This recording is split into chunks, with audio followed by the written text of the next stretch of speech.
આજના યુગમાં ઘર સજાવટમાં લોકો હવે તેમના રોજિંદા જીવનમાં ઉપયોગમાં આવતી ચીજ વસ્તુઓને કારણે પર્યાવરણ પર થતી અસરને લઈને વધુ જાગૃત થયા છે. જેથી તેઓ ઇકો ફ્રેન્ડલી ચીજ વસ્તુઓ વાપરવાની સાથે સાથે વિવિધ ઇન્ડોર અને આઉટડોર પ્લાન્ટ લગાવી રહ્યા છે, જે ઘરની સુંદરતા વધારે છે. સામાન્ય રીતે કોઈ પણ છોડ રોપતા પહેલા મહિલાઓને સૌથી પહેલા માટી મેળવવા અને પછી ખાતર કેવી રીતે આપવા અંગેના વિચાર આવતા હોય છે. એટલું જ નહીં, સાથે જો દરરોજ પાણી ન આપવામાં આવે તો છોડ સુકાઈ મરી જવાની ચિંતા પણ સતાવતી હોય છે.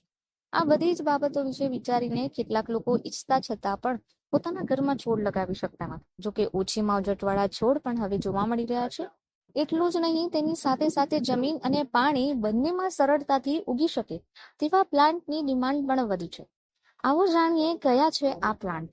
मेरा नाम राजू भाई और मुझे सूरत में 10 से 11 साल हो गए नर्सरी चलाते हुए। वैसे तो 20 साल से रह रहा हूँ। ज़मीन में और पानी में जैसे कि आपने देखा लक्की बाम्बू, वो पानी में भी रहता है, ज़मीन में भी रहता है, और ऑक्सीजन प्लांट भी रहता है।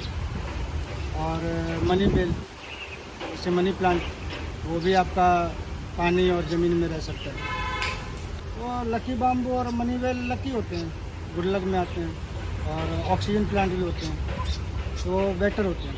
और इंडोर प्लांट होते हैं। स्नेक प्लांट वो भी ऑक्सीजन प्लांट होता है, हवा शुद्ध करने के लिए अच्छा होता है, और इंडोर प्लांट होता है। उसको जैसे इंडोर प्लांट रखते हैं तो नॉर्मली हफ्ते या 10 दिन में एक ही बार पानी देना होता है, जैसे हम रोज़ रोज़ नहीं दे सकते। जैसे स्पाइडर की बात हुई, स्पाइडर इंडोर प्लांट है, प्रॉपर इंडोर नहीं है, मीडियम सनलाइट, और ऑक्सीजन प्लांट वो भी रहता है। કેટલાક એવા છોડ છે જેને રોપવા માટે માટી અને ખાતરની જરૂર પડતી નથી. તેને તમે માત્ર પાણીના જાર કે બરણીમાં જ સરળતાથી ઉગાડી શકો છો, જે ખૂબ જ ઓછી માવજત સાથે તમારા ઘરને વધુ સુંદર બનાવે છે. આવી સ્થિતિમાં અમે તમને આમાંથી 4 છોડ વિશે જણાવી રહ્યા છે, અને આ પ્લાન્ટ છે money plant, snake plant, spider plant અને એગ્લોનિમા. મની પ્લાન્ટ મહિલાઓનો સૌથી વધુ ગમતો ઇન્ડોર પ્લાન્ટ છે. આર્થિક મુશ્કેલીઓ દૂર કરવા માટે આ પ્લાન્ટ સારો હોવાનું મનાય છે. આ છોડને રોપવાનું ખૂબ જ સરળ છે. તમે તેને ફક્ત ડાળી કાપીને પણ કોઈ પણ પાણીની બોટલ કે બરણીમાં રોપી દો તો પણ તે સરળતાથી ઉગી જશે.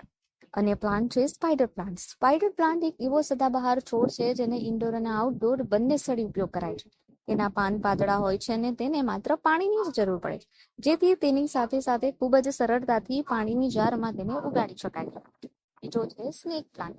સ્નેક પ્લાન્ટ તેના આકર્ષક દેખાવ, ઓછા માવજત ખર્ચ અને હવા શુદ્ધિને કારણે લોકપ્રિય ઇન્ડોર બન્યો છે. તે ખૂબ જ સરળતાથી માટી અને પાણી બંને ઉગે છે. એગ્લોનિમા નામનો છોડ પણ માટી વિના જીવતા છોડમાં સમાવેશ છે. આ પ્લાન્ટ ગુલાબી અને લીલા એમ ડબલ શેડમાં હોય છે અને જોઈને ખૂબ જ સુંદર લાગે છે. एग्लोनिमा का प्लांट है, ये भी इंडोर प्लांट है। इसको हम 8 से 10 दिन में एक ही बार पानी दे सकते हैं। इनका एग्लोनिमा का मिट्टी थोड़ा कोकोपीट, वर्मी कंपोस्ट जैसी खाद के साथ मिक्स करके ही इसकी मिट्टी बना सकते हैं, और इसको पानी हफ्ते या 10 दिन में एक ही बार देना होता है। और ये लकी होते हैं, शुभ होते हैं, अच्छे होते हैं प्लांट, और ऑक्सीजन प्लांट भी होते हैं। लगभग ये बिकने के ऊपर, कस्टमर के ऊपर है। जैसे दिन में कभी 10 भी बिक जाते हैं, कभी आया तो 50 भी बिक जाते हैं।